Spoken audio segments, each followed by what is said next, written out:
Hello everyone, welcome to Toyeen Talks. How you doing? Thank you for watching. Till I'll see you in my next video. Stay safe, stay blessed. I love you.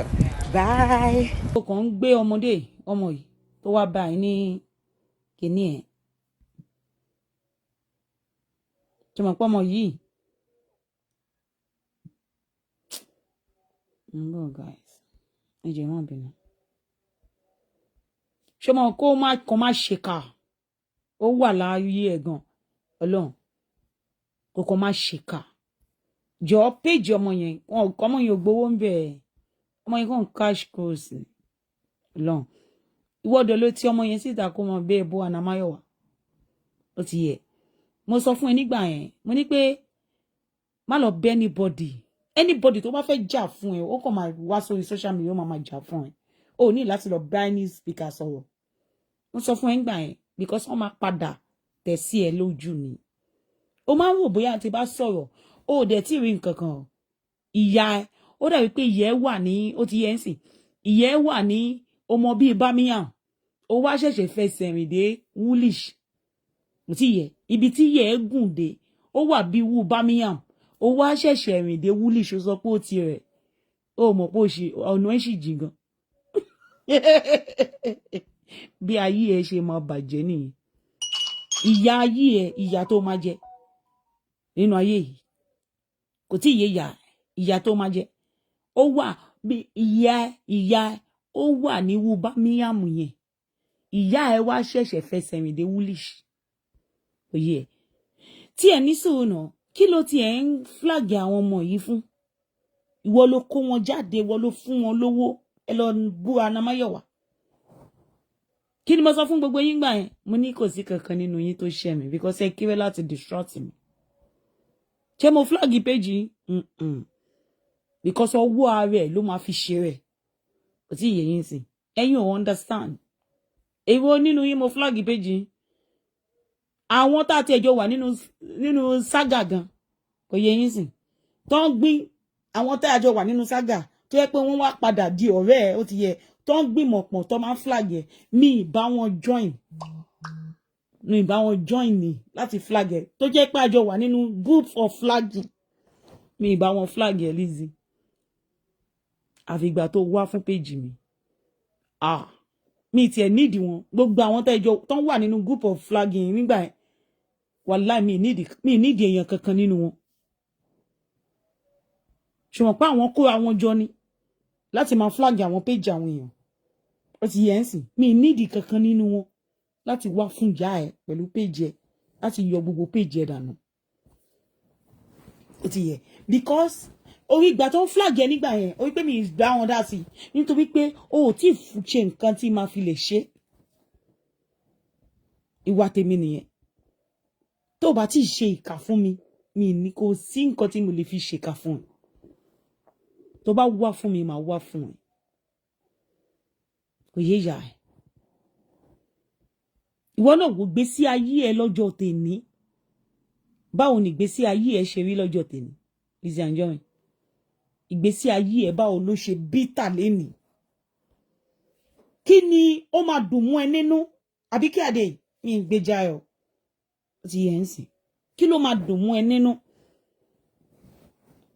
ọmọ tó ti fi ọjọ́ kan ọjọ́ méjì ọjọ́ mẹ́ta so many months tó ti bẹ́ẹ̀ gbé Anamáyọ̀wá ṣépè mọ́mì mi ẹ kalẹ́ mà tó ti bẹ́ẹ̀ fi Anamáyọ̀wá tó ti bẹ́ẹ̀ gbé ṣépè Anamáyọ̀wá ò ti torí ẹ̀ ó máa ń gbé fídíò mi gbà yẹn náà tí bá ṣe fídíò ó máa gbé mi ó máa blog mi ó máa ṣe oríṣiríṣi gbogbo ẹ̀ ló wà lórí gbogbo fídíò tí wọ́n gbé ó wà lórí page mi fi ijọ́ kan flag kankan nínú wọn àwọn ọmọ tó wà lẹ́yìn mi inú wọn máa bí wọn ẹ flag wọn wọ́n á tún máa send líǹkì àwọn page tó yẹ kí n flag máa wọ̀ gbé èmi ti sọ lórí Facebook kò sẹ́ni kankan tó ṣẹ̀ mí nínú gbogbo wọn tó ń ṣiṣẹ́ fún wàláì kò tó mi ìṣẹ́jú àá wàláì tí bá jókòó sórí kọ̀ǹpútà mi bí mo ṣe wà lórí kọ̀ǹpútà by Lizzy tó bá mú inú bí mi jù máa yọ gbogbo fídíò mi mẹ́ta page yẹn dẹ̀ máa wálẹ̀ pọ́n fídíò mi mẹ́ta mo ní líǹkì ẹ̀ mẹ́tẹ̀ẹ̀ta lọ́wọ́ tínú bá bí mi jù máa yọ gbogbo mẹ́tẹ̀ẹ̀ta yẹn máa yọ jìgà page yẹn máa lọ lálẹ̀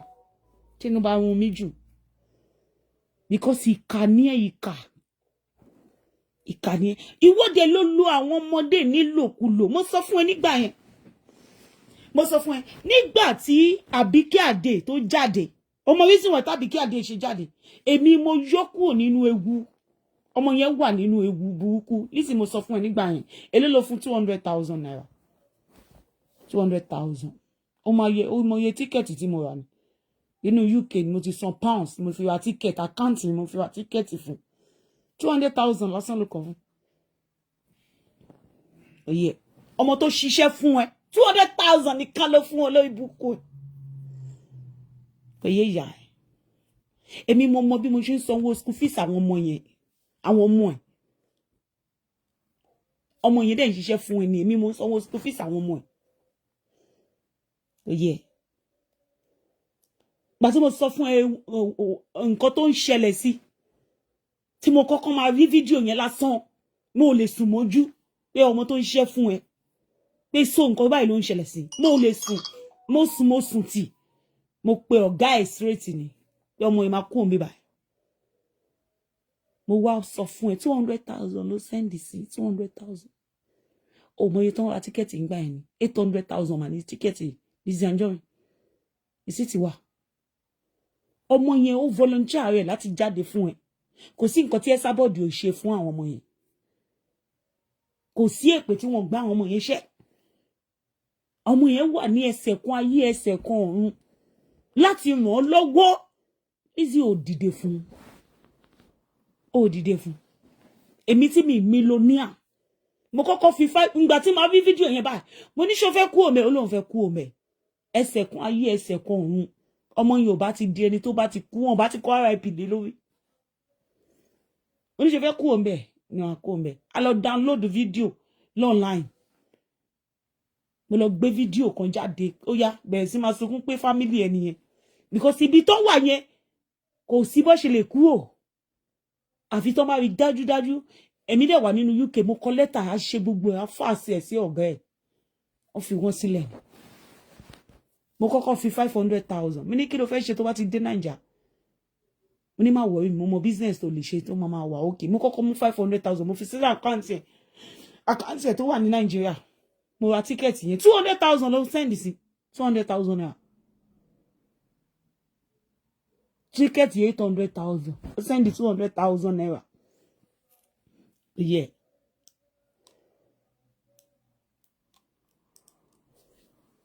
ó send it mo kọ́kọ́ gbé lọ sí hospital lẹ́sẹ̀kẹsẹ̀ bó ṣe dé Nàìjíríà báyìí a admit ẹ̀ sí hospital tó wà ní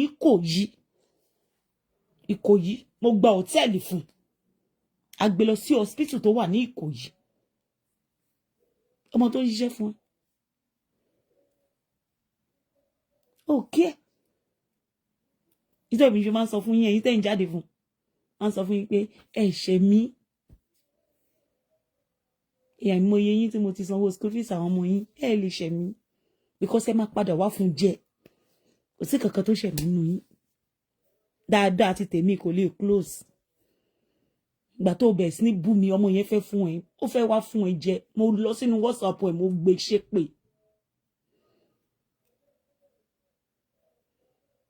ó kàn dúró pa sórí ọwọ́ ẹ̀ ó fẹ́ wá fún ẹ jẹ pẹ̀lú fèsì ẹ̀ tó ti mọ̀ mo gbé ṣépè bọ́ ìwọ ò lè ṣe wọ́ ẹ̀ tí ó lè ṣe wọ́ ẹ̀ ní ò ní lè ṣe mo gbé ṣépè pé má wọ̀rí ojú ò gbà ó fẹ́ wá fún ẹ pẹ̀lú full force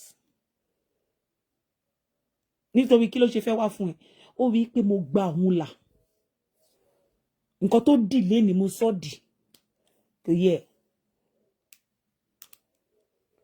ìwọ ló discourage mi UK ló fẹ́ wá Lizzy ó discourage mi pé ó máa jà mí lólè àbó sọ bẹ́ẹ̀ but thank God for the rapport a nílé ni kò yé ìyá ẹ̀ thank God fún rapport ó ti ní ṣọ́ọ̀bù títí ẹ̀ ó ní everything ó ṣe gbogbo nǹkan ayé ẹ̀ dáa. ó discourage mi pé ó máa jà mí lólè ni pé wá àwọn ọmọ bẹ́ẹ̀ yẹn máa ń jalè ni ó dẹ̀ mọ̀ bí mo ṣe nífẹ̀ẹ́ sí Lizzy mo nígbàgbọ́ a cancel gbogbo nǹkan tí mo fẹ́ ṣe fọ́mọ yẹn a cancel ẹ̀ because òun ló mú tíìmù ẹ dání, òun ló máa ń jà fún ẹ jù ẹ ní a pé o a san kọ́kọ́ fún o, ó ti mọ everything tó yẹ kó ṣe. Máa ń like irú àwọn ọmọ bẹ́ẹ̀ yẹn. A pé a sọ fún pé wá bọ́ síta wá máa jà o, because o ní wà lọ́dọ̀ mi kí máa sọ fún ẹ pé kó lọ jà láyé láyé. Ọlọ́run ò ní jẹ́. Mi ní ever pé ẹ pé ó yá ṣe nǹkan báyìí ṣe báyìí láíláí. Láíláí. Àṣà ní flagging team. No. Kò sẹ́ni kankan tí mò ń coordinate pé ó yẹ gbọ́dọ̀ lọ flagging ni. Nǹkan tó bá ti wù yín lẹ máa ṣe.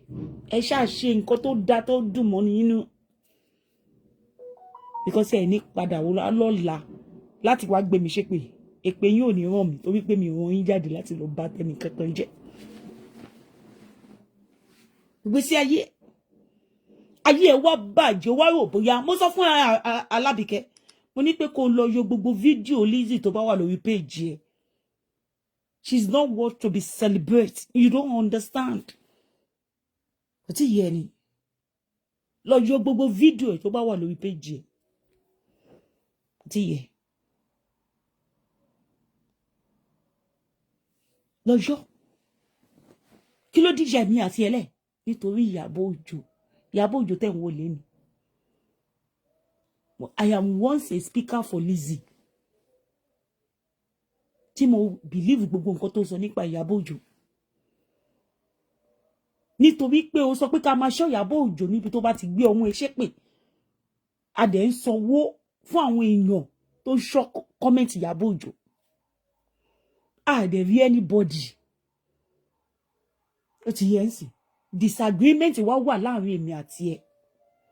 Pé má ṣe báyìí, má ṣe báyìí, má ṣe báyìí, má ṣe báyìí. A rí bí tó ti gbọ́mọ ẹ ṣépè. Ó ní gbogbo ẹni tó bá gbọ́mọ ẹ ṣépè ká máa bẹ́ẹ̀ wá wọn. A sanwó fáwọn èèyàn. Ó máa dún owó tí mò ń san fáwọn èèyàn. Ìwọ awáyé má ṣe rere. Ìwọ olòṣì èèyàn yìí.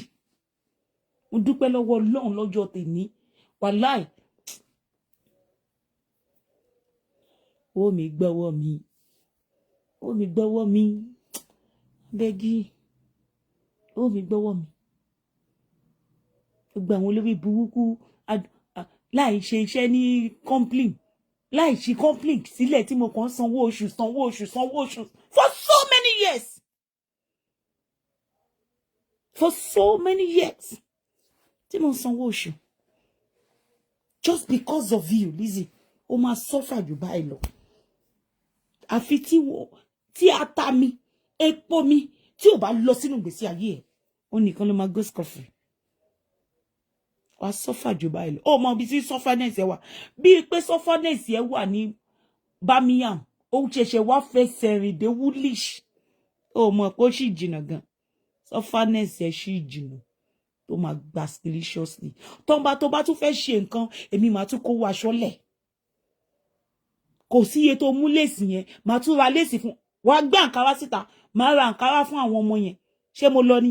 Mo lọ sílẹ̀ o. Máa gbé fídíò àǹkárá yẹn síta o.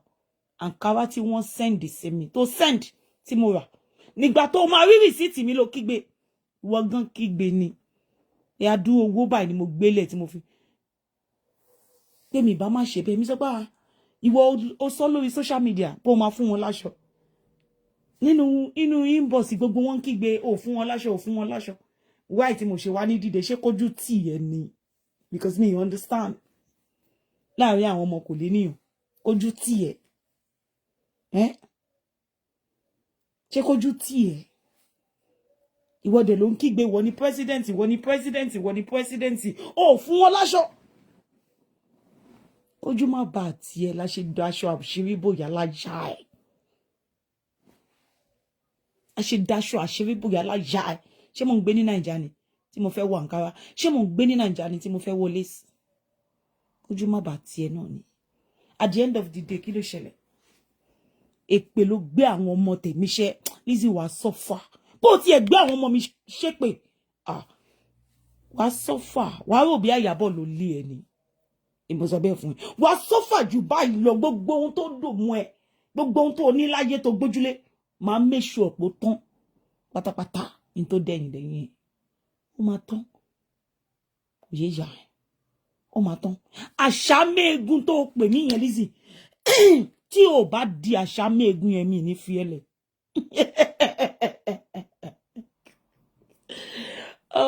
jìgbìjìgbìjìgbìjìgbì tó bá rí rẹ̀ sì wá wípé o ti jo àṣà méegun epo ti jọ epo ti jọ àwọn tó gbọ́ láàrin wọn àwọn 20 nìkan wọ́n ṣe meeting nínú wọn àwọn 20 yẹn ló tẹ̀lé mi lè ṣe rí mi pé mo máa ń fún wọn lówó ní gbogbo ìgbà àwọn 20 àwọn ló kò lẹ́yìn ẹ̀ gbogbo àwọn 20 yẹn fẹ́ wá fún ẹ mo bá wọn sọ̀rọ̀ lẹ́yẹ kankan ẹ bá ṣe wú ẹ̀ mi ní mọ̀ yín mọ́ ẹ fẹ́ mi àti ẹ̀ lẹ̀ ẹbẹ́ mi mo kó yín wá ẹ má worry àwọn yẹn nìkan ló tẹ̀lé mi lọ́kù lọ́dún ẹ̀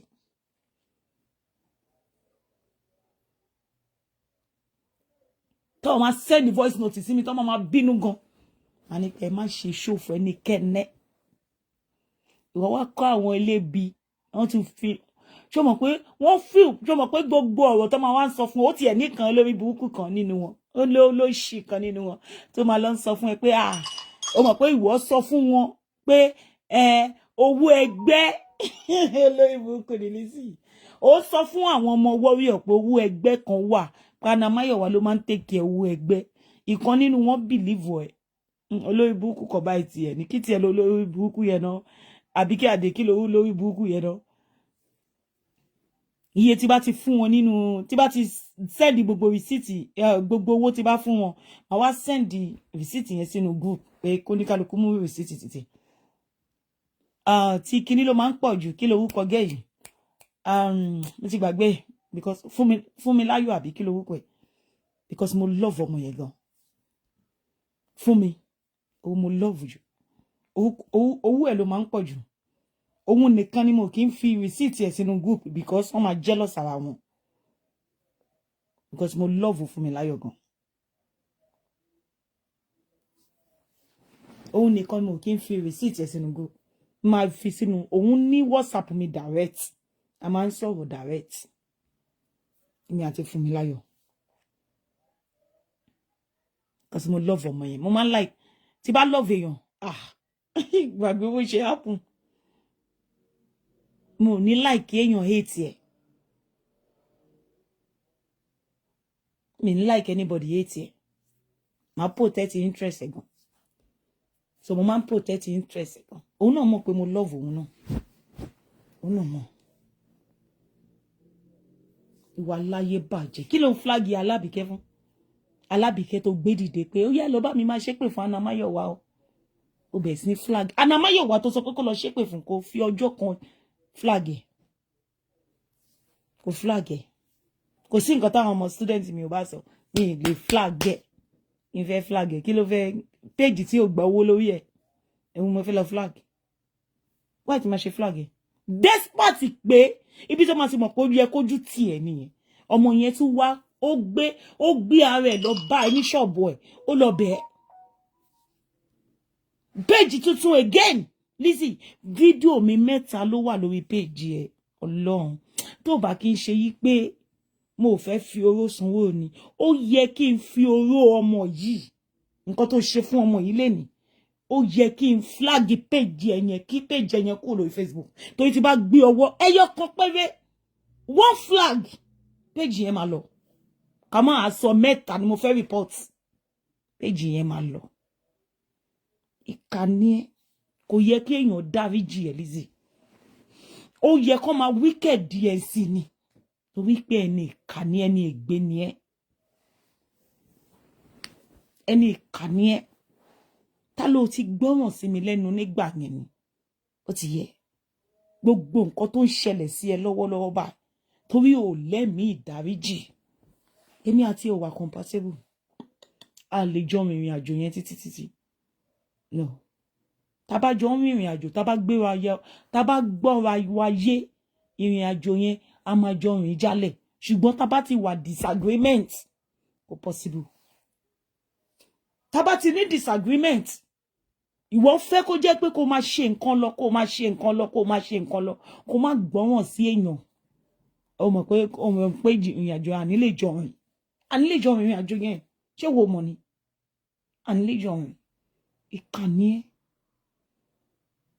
ẹ mi ní bẹ́ẹ̀ rìn ìrìnàjò guys ṣé kò yé yín sìn mi ní bẹ́ẹ̀ rìn ìrìnàjò ṣé kò yé yín nítorí ẹ̀ lè ṣe rí àwọn tá a jọ tí ó jẹ́ pé ńgbà tí Lizzy bẹ̀rẹ̀ orí burúkú yẹn àwọn 20 yẹn tẹ bá rí mi tí mò ń ṣe empowerment fún wọn don't jealous of them o ó ti yé yín sìn mo kàn ní láti mọ nǹkan tó ń ṣe ni mo kàn ní láti dá sínú ayé wọn ni má sọ pé Anna Mayowa mo dẹ̀ wà lórí page yẹn no sí lórí page mi tiẹ̀sán I know who is mine mo mọ àwọn tó jẹ́ ti tèmi tí máa valve tó máa need 180,000 máa fún ní 200,000 ti yẹn sìn that is how I can go far for them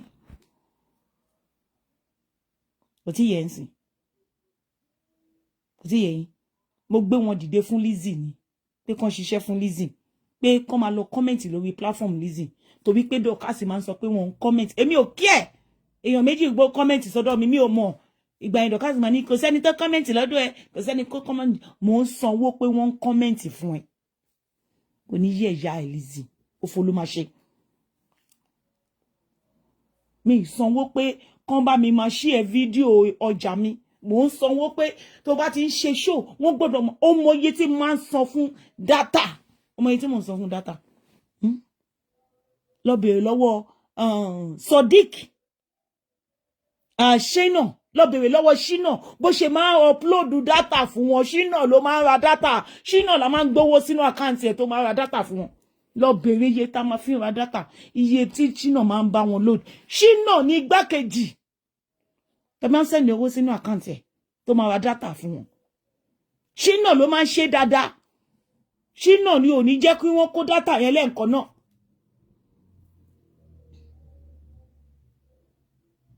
ọmọ yìí tí mò ń ná fún data pé kàn comment lọ́dún ẹ̀ kí Dorcas lè rí pé àwọn èèyàn comment bóyá máa dùn mọ́ ẹ nínú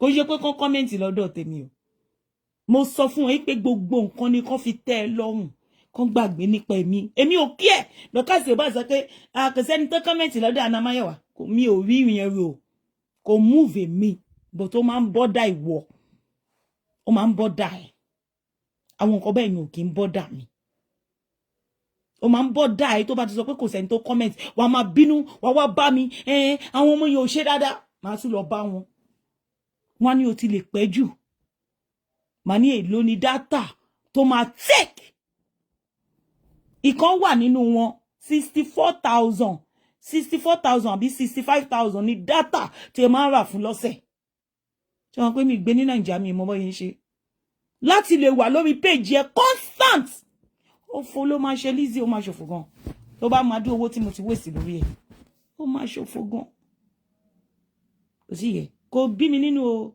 because Ọlọ́run ló pèsè torí tí Ọlọ́run ò bá pèsè báwo mo yẹ fẹ́ nà Ọlọ́run pèsè mo dúpẹ́ lọ́wọ́ Ọlọ́run pé mi jẹ gbèsè ní gbogbo ìgbà yẹn mo kàn minimize anything tó jẹ́ nǹkan tí mo like jù mo minimize ó ti yẹ bí a trainers máa ń ra every month mo ò ṣe mú ó ti yẹn sìn mo deprive ara mi fún so many things just to make you happy ó ní wá láàánú yẹn mọ́ tó bá fi kú Lizzy Ọlọ́run ni mo fi ṣàlẹ́rìí ó ní rí wá láàánú yẹn mọ́ the same àwọn ọmọ yẹn ló wá gbé dìde pé kó máa bú mi sọ̀rọ̀ o torí pé mi jáde fún ẹnì kankan wọn ní wọn wàláì mo like wọn bẹ́ẹ̀ because èmi mo fi owó ara mi láti máa sanwó fún ó ní ìdí tí Ọlọ́run ṣe bẹ́ẹ̀ ó ti yẹ ṣùgbọ́n èmi mọ̀ yìí pé àwọn ló máa padà bá tiẹ̀ jẹ́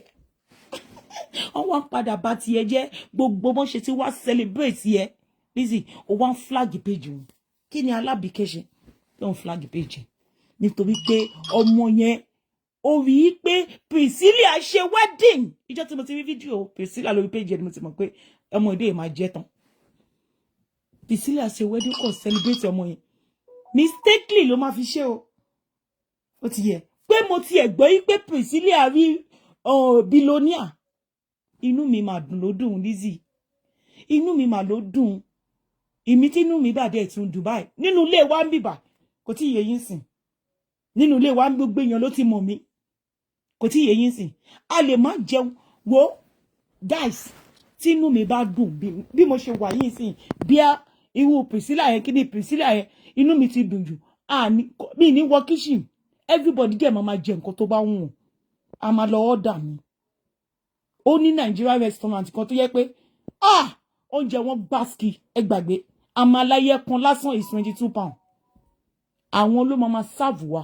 Wọ́n máa send oúnjẹ sí wa. Mi ìfẹ́ mọye bíìlì tó máa jẹ. Mi ní wọ kitchen because I'm too happy to go to kitchen and cook. Tó ti yín sìn. Mi ní wọ kitchen. Ma pè wọ́n ní àwọn ló máa gbé oúnjẹ yẹn wá. Àwọn ló máa anything tá bá fẹ́ àwọn ló máa bá wa gbé wá. Do you understand? For you to know how happy I am. Mi ṣe mistake nígbà tí Priscilla mi lè control happiness mi. Ẹ ti yín mo ti gbàgbé. Mi ever ronú pé Ìyábọ̀ Òjó ló bí Priscilla. Ọlọ́run nìkan lọ́ba ẹlẹ́san. Mi ronú mi ti ẹ̀ rántí pé Priscilla jẹ́ ọ̀tá ẹ̀. Lizzy, ó dẹ̀ forí, ó dẹ̀ tutọ́ sókè ó forí gbà. Mo dẹ̀ tún ṣàlàyé fún ẹ pé inú mi ti dùn jù ni. Ó ní ó jẹ́ kí n máa control ara mi lè control lọ́bẹ̀ lọ́wọ́ everybody. Lọ́bẹ̀ lọ́wọ́ everybody. Ìjọ tí Esabod ń ṣe birthday ní bíbá. Kò sí yéya ẹ̀. Inú ayé ni mo wà. Tá ń scream ẹ̀. Bẹ́ẹ̀ ni mo sọ fún gbogbo yẹn pé Esabod máa pretty. Ẹ wo pretty. Aṣọ yìí fine gan láre o. Inú dẹ̀ ń bí àwọn ọmọ ayé. Èmi tí mò ń ṣe show mo ti gbàgbé ara mi. Ti yé yín sìn. Àwọn èèyàn tó mọ̀ lọ sọ pé Anamáyọ̀wá bó ṣe máa ń ṣe nìyẹn o. Tí inú mi bá dùn, I will say it out. I don't need to hide it. Inú mi dùn pé Priscilla pàdé ọkùnrin alálùbáríkà. Òun ni mo ṣe voice note yẹn. Voice note yẹn, tẹ́ bá lọ gbọ́ voice note yẹn. Lizzy, wàá rí pé I am over too much happy. I never spite with nothing. I never knew I have lost in happiness. Ó mọ̀ kéèyàn lost in happiness. Nǹkan tó ṣẹlẹ̀ nìyẹn. But tutọ́ sóko fojú gbà. Ó ní pé Ìyábọ̀ Òjó tó sọ fún mi pé òun ló ṣá mi pa. Òun ló sanwó pé kó lọ ṣá mi. Èmi á wá gbowó lọ́wọ́ Ìyábọ̀ Òjó. Ó mọ̀ bó ṣe ṣe Ìyábọ̀ Òjó lọ́dọ̀ mi ni. Ó mọ̀ hatred tó jẹ́ kí n ní fún. Ó mọ̀.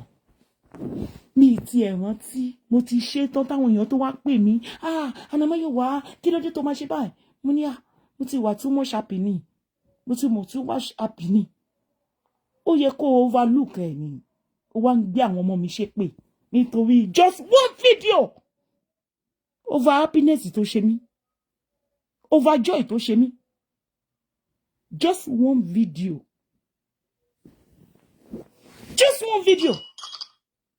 ìkànnì ẹ ó ń ṣèyàn téèyàn lè bá rìn.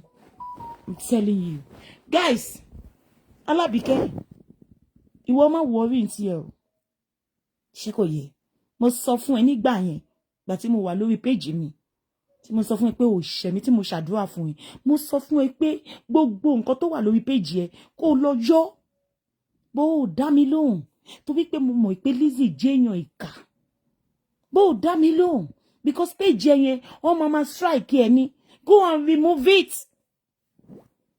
Màá tún sọ fún Yinka TNT lálẹ́ yìí go and remove it anything on your page Yinka TNT go and remove it.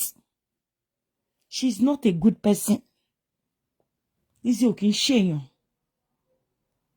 èèyàn ìkà ni Lizzy.